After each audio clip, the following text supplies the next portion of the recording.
नमस्कार दोस्तों, मैं अंशुल जैन आप सभी का अंशुल जैन ऑनलाइन क्लासेस में एक बार फिर से स्वागत करता हूं। आज हम सभी छत्तीसगढ़ का आर्थिक सर्वेक्षण 2019-20 का वीडियो नंबर 3 देखने वाले हैं, जिसके अंतर्गत हम सभी राज्य आय जो अध्याय नंबर 3 है इसकी पूरी जानकारी हासिल करेंगे। इसके अंतर्गत जीएसडीपी अर्थात क्या होता है? सकल राज्य घरेलू उत्पाद। जीएसडीपी का मतलब होता है सकल राज्य घरेलू उत्पाद। इसके बारे में पूरी जानकारी हासिल करेंगे। साथ ही प्रति व्यक्ति आय कितनी है अभी राज्य की, वो देखने की कोशिश करेंगे। और जीएसडीपी के अंतर्गत प्राथमिक क्षेत्र, द्वितीयक क्षेत्र, सेवा का क्षेत्र, उद्योग क्षेत्र, ये सभी चीज़ों की जानकारी भी हासिल करेंगे। ठीक है। और साथ ही साथ जैसे जैसे क्वेश्चन एग्ज़ाम में आज तक पूछे गए हैं उस हिसाब से मैंने आप लोगों के लिए नोट्स तैयार किए हुए हैं कि 5 साल का औसत क्या होगा, उतार चढ़ाव है कि से उतार है कि चढ़ाव है, ये सब चीज़ों का मैंने एक डाटा तैयार किया है और उसकी जानकारी आपको मैं पूरी तरीके से दूंगा। तो आप हमारे साथ लास्ट तक बने रहिए ताकि आपका इस चैप्टर से रिलेटेड कोई भी चीज़ ना छूटे। अगर आपको वीडियो पसंद आता है तो कृपया करके अपने दोस्तों के साथ व्हाट्सएप ग्रुप में, फेसबुक पर हमारे वीडियो को शेयर कीजिए, साथ ही लाइक कीजिए और हमारे चैनल को सब्सक्राइब कीजिए, जिससे आने वाले वीडियोज़ हैं उनके नोटिफिकेशन आप तक पहुंचते रहें। तो चलिए हम आज अपना लेक्चर स्टार्ट करते हैं और देखते हैं छत्तीसगढ़ का आर्थिक सर्वेक्षण।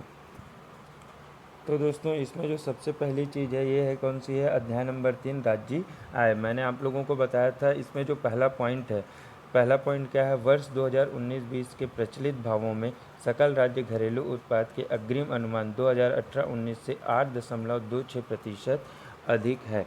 अब सबसे पहले तो यहाँ पे एक वर्ड आया है प्रचलित भाव। अब प्रचलित भाव और दूसरा आएगा आपका क्या, आगे चल के स्थिर भाव भी आएगा। अब प्रचलित भाव और स्थिर भाव में अंतर क्या होता है? प्रचलित भाव और स्थिर भाव में अंतर क्या होता है कि प्रचलित भाव में जब हम लोग गणना करते हैं तो आज के भावों को देखते हैं, अर्थात जो अभी भाव चल रहा होगा, अभी जो उसका रेट होगा करेंट में, हम उसको देखेंगे। ठीक है। और स्थिर भाव में हम उसकी तुलना करेंगे 2011-12, अर्थात जो हमारा बेस ईयर है 2011-12, उससे हम लोग तुलना करेंगे कि उस समय जो उसका रेट था, उस समय जो उसका प्राइस था, तो अभी के हिसाब से इसका प्राइस उस समय क्या होगा या क्या होता, तो उसको हम लोग क्या बोलते हैं? स्थिर भाव। ठीक है। तो ये हम लोगों का दोनों अलग अलग चीज़ है। एग्ज़ाम में आपको दोनों प्रकार की चीज़ें पूछी जाती है। क्या पूछी जाती है? प्रचलित भावों पर भी पूछी जाती है और स्थिर भावों पर भी पूछी जाती है। तो दोनों के डाटा को आपको अलग अलग तरीके से याद करना है ताकि कोई भी दिक्कत आपको एग्ज़ाम में फेस ना करनी पड़े। तो इसमें जो सबसे पहली चीज़ है, देखिए, वर्ष 2019-20 के प्रचलित भावों में सकल राज्य घरेलू उत्पाद के अग्रिम अनुमान 2018-19 से 8.26% अधिक है। अर्थात इस बार अगर आपको वृद्धि दर पूछेगा 2019-20 का कितना है, तो 2.26% वृद्धि दर आपको बताना है कि पिछले बार से कितना अधिक है? 8.26% अधिक है। इसके बाद अगला चीज़ हम लोग देखते हैं, वर्ष 2019-20 के स्थिर भाव में सकल राज्य घरेलू उत्पाद के अग्रिम अनुमान 2018-19 से कितना है? 5.32% अधिक है। अब अगर हम लोग स्थिर भाव पर देखेंगे तो 2018-19 से कितना है? 5.32% अधिक होगा। आपको हमेशा याद रखना है कि जो प्रचलित भाव है वो हमेशा ज़्यादा रहेगा और स्थिर भाव क्या होगा? हमेशा कम। अब ये कम क्यों रहेगा? क्योंकि आप जो गणना करेंगे वो क्या करेंगे? 2011-12 के रेट को ध्यान में रखते हुए करेंगे। और जैसा कि आप लोगों को पता है, महंगाई बढ़ते जा रही है, इसीलिए क्या है, 2011-12 पे जो इसका रेट रहा होगा, प्राइस रहा होगा, वो अभी के प्राइस से क्या होगा? कम ही रहा होगा। इसलिए हमेशा जो स्थिर भाव है वो प्रचलित भाव से क्या होता है? कम रहता है। अब अगला हम लोग देखते हैं, इसमें और भी सारे पॉइंट्स हैं जो मैंने नहीं लिखे हैं। इसलिए नहीं लिखे हैं क्योंकि जो आगे टॉपिक्स आएंगे उस पर मैं सेपरेटली आप लोगों को चीज़ों को समझाते जाऊंगा। तो दोस्तों, अगर आपको वीडियो पसंद आ रहा है तो कृपया इसे लाइक और सब्सक्राइब कर दीजिएगा और साथ ही अपने दोस्तों के साथ इसे शेयर भी करते जाइएगा, व्हाट्सएप ग्रुप में भी शेयर करते जाइएगा, जिससे ज़्यादा से ज़्यादा इसका लाभ ले सकें। तो चलिए हम आगे देखते हैं। अगला क्या है? छत्तीसगढ़ का सकल राज्य घरेलू उत्पाद स्थिर भाव पर। किस पर देखना है? छत्तीसगढ़ का सकल राज्य घरेलू उत्पाद का भाव वर्ष 2011-12 स्थिर भाव पर हम लोगों को देखना है। अब ये क्या है? प्रतिशत वृद्धि दर है। ये क्या है? प्रतिशत प्रतिशत वृद्धि दर। अब ये क्षेत्रों के हिसाब से जो प्रतिशत वृद्धि दर है कृषि क्षेत्र का, आपको कृषि वानिकी और मछली इसको एक साथ हम लोग अगर बोलते भी हैं तो इसको क्या बोल देते हैं, कई लोग कृषि क्षेत्र भी बोल देते हैं। ठीक है, तो इसको क्या बोलते हैं, कृषि वानिकी और मछली। तो इसका 2018-19 और 2019-20 आपको दोनों ही चीज़ें याद रखनी है। अब दोनों चीज़ें क्यों याद रखनी है, क्योंकि हमें एग्ज़ाम में दोनों चीज़ें पूछ सकते हैं। कई सारे एग्ज़ाम में आपको पिछले साल का डाटा पूछता है, कई सारे एग्ज़ाम में आपको करंट ईयर का डाटा पूछता है। इसीलिए हमको दोनों डाटा को याद करके चलना है और दोनों डाटा अच्छे से क्लियर होने चाहिए ताकि आपको वहाँ पे एग्ज़ाम में डाउट ना आए। अगला देखते हैं कृषि और वानिकी और मछली उद्योग। इस उद्योग में 2018-19 में जो वृद्धि दर थी वो कितनी थी, 10.28% थी। कितनी थी, 10.28% थी, जो 2019-20 में घट कर कितनी हो गई, 3.31% वृद्धि दर दर्ज की गई है। कितनी दर्ज की गई है, 3.31% वृद्धि दर दर्ज की गई है। अगला देखते हैं उद्योग क्षेत्र में खनन उत्खनन सहित। अब इसका बहुत सारा चीज़ है दोस्तों। उद्योग क्षेत्र मतलब क्या हो गया, खनन उत्खनन सहित। तो इसमें 2018-19 में कितना है, 5.32% और दूसरा क्या है 2019-20 में 4.94% रहा है वृद्धि दर। अब इसमें बहुत सारे लोगों को ये डाउट होता है, बहुत सारे लोगों का ये मानना है और कोचिंग्स में भी ये पढ़ाया जाता है, कृषि क्षेत्र अर्थात क्या हो जाता है, प्राथमिक क्षेत्र। कृषि क्षेत्र अर्थात क्या हो जाता है, प्राथमिक क्षेत्र, और उद्योग का मतलब हो जाता है द्वितीयक क्षेत्र। तो आप लोगों को इन चीज़ों से बच के रहना है दोस्तों। मैं आप लोगों को एक चीज़ बता देता हूँ कि जब जो कृषि क्षेत्र है इसमें जब आप खनन और उत्खनन को आप जोड़ देंगे तब ये जाके क्या बनता है, प्राथमिक क्षेत्र बढ़ता है। और जब उद्योग से खनन उत्खनन को हटा दिया जाता है तब जाके ये क्या बनता है, द्वितीयक क्षेत्र बन जाता है। क्या बनता है, द्वितीयक क्षेत्र। एक बार अभी पिछले साल एग्ज़ाम में भी ये पूछा गया था और करीब 50 से 60% बच्चे ये गलत करके आए थे। उन्होंने उद्योग को आंसर में टिक कर दिया था जबकि उसमें द्वितीयक क्षेत्र दिया गया था। उद्योग और द्वितीयक क्षेत्र दोनों दिया गया था। आप लोगों को याद रखना है कि उद्योग अलग है और द्वितीयक क्षेत्र अलग है, कृषि अलग है और प्राथमिक क्षेत्र अलग है। ठीक है, कृषि में जब हम लोग प्राथमिक क्षेत्र मतलब कृषि में जब हम लोग खनन उत्खनन को जोड़ देते हैं तो क्या बनता है, वो बन जाता है प्राथमिक क्षेत्र। इसीलिए मैंने यहाँ पे देखिए एक चीज़ मेंशन की, उद्योग के बाद लिखा है खनन उत्खनन सहित। खनन उत्खनन सहित क्यों लिखा है, क्योंकि अगर खनन उत्खनन इसमें नहीं होता तो ये क्या बन जाता, मेरा द्वितीयक क्षेत्र बन जाता। अब अगला देखते हैं सेवाएं मतलब ये क्या हो गया, तृतीयक क्षेत्र। सेवाओं को ही हम लोग बोलते हैं तृतीयक क्षेत्र। तो इसमें वृद्धि दर स्थिर भाव में कितना है, 7.76% रहा है और 2019-20 में 6.62% रहा है। कितना रहा है, 7.76% रहा है और 2019-20 में यही रहा है 6.62%।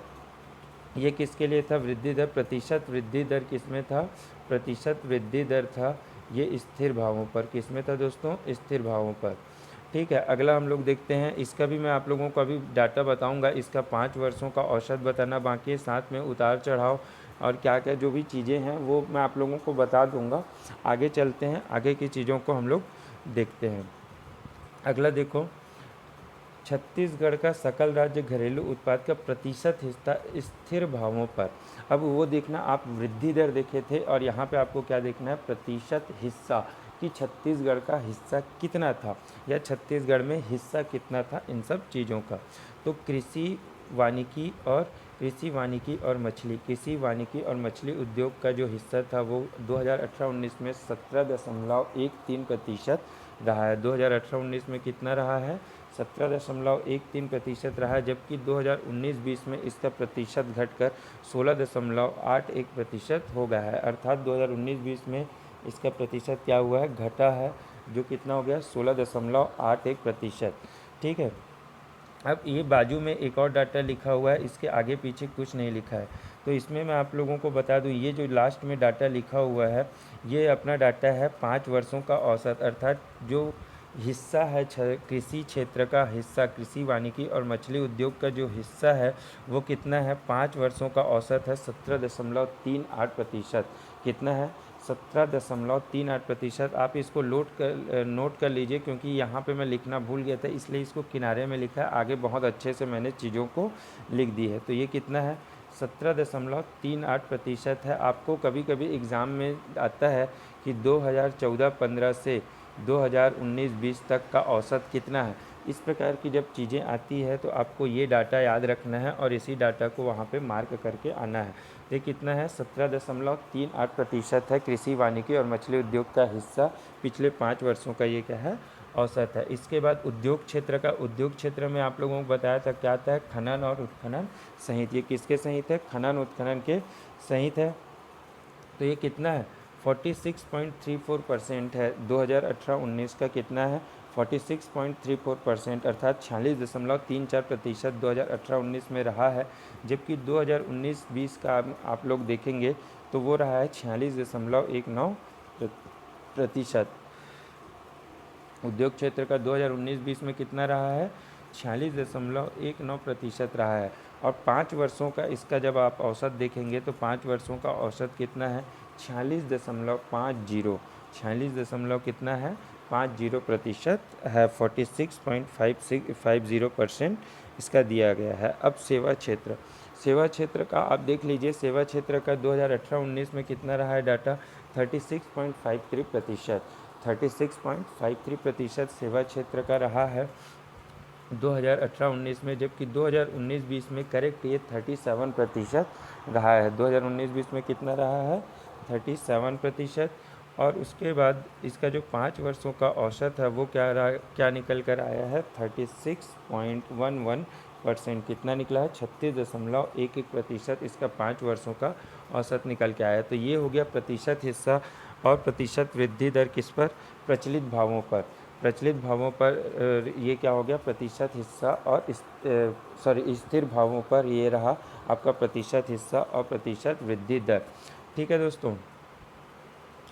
अब जो प्रतिशत वृद्धि दर है, इससे एक और क्वेश्चन बनता है कि पिछले 5 वर्षों में ये कैसा रहा है, उतार चढ़ाव भरा रहा है, क्या रहा है। तो उसके ऊपर भी मैंने कुछ चीज़ें नोट्स बनाई हैं कि पिछले 5 वर्षों में सभी क्षेत्रों का प्रतिशत हिस्सा में वृद्धि दर उतार चढ़ाव भरा रहा है। उतार चढ़ाव भरा रहा है का मतलब क्या होता है, मैं आप लोगों को बताता हूँ। मान लो ये 2014 का है, 2015 का है, 2016 का है और 2017 का है। तो पहले में 1 रहा, दूसरे में 3 हो गया और दूसरे में थर्ड में क्या हो गया, 2 हो गया। ये मान ले 1% रहा, ये 3% और ये कितना रहा, 2%। तो पहला कम था, फिर बढ़ा, फिर से क्या हो गया, घट गया। अर्थात ये क्या हो गया, उतार चढ़ाव भरा रहा है। तो पिछले 5 वर्षों में आपका स्थिर भावों पर प्रतिशत हिस्सा पूछता है और किसी भी क्षेत्र में पूछ दे तो आपको क्या डालना है, उसमें आंसर आपको डालना है उतार चढ़ाव भरा रहा है। आपको आंसर क्या डालना है, उतार चढ़ाव भरा रहा है। आपको ये चीज़ें याद रखनी है हमेशा से। ठीक है। इसके बाद पिछले 3 वर्षों में कृषि एवं सेवाओं का ग्राफ उतार चढ़ाव भरा रहा, जबकि उद्योग क्षेत्र में लगातार उतार देखा गया है। अब देखिए पिछले 3 वर्षों का भी कई बार पूछा गया, इसलिए मैंने 3 वर्षों का भी आपके में डाल दिया है कि पिछले 3 वर्षों में कृषि एवं सेवा क्षेत्र का जो ग्राफ है वो क्या रहा है, उतार चढ़ाव भरा रहा है। क्या रहा है, उतार चढ़ाव भरा रहा है। किसका, कृषि और सेवा क्षेत्र का। जबकि उद्योग क्षेत्र लगातार उतार देखा गया है। पिछले 3 वर्षों में जो उद्योग क्षेत्र क्या हो रहा है, लगातार घटते जा रहा है। तो ये चीज़ें आप लोग याद रखिएगा। अब ये लेक्चर को मैं आज यहीं पे समाप्त करता हूँ।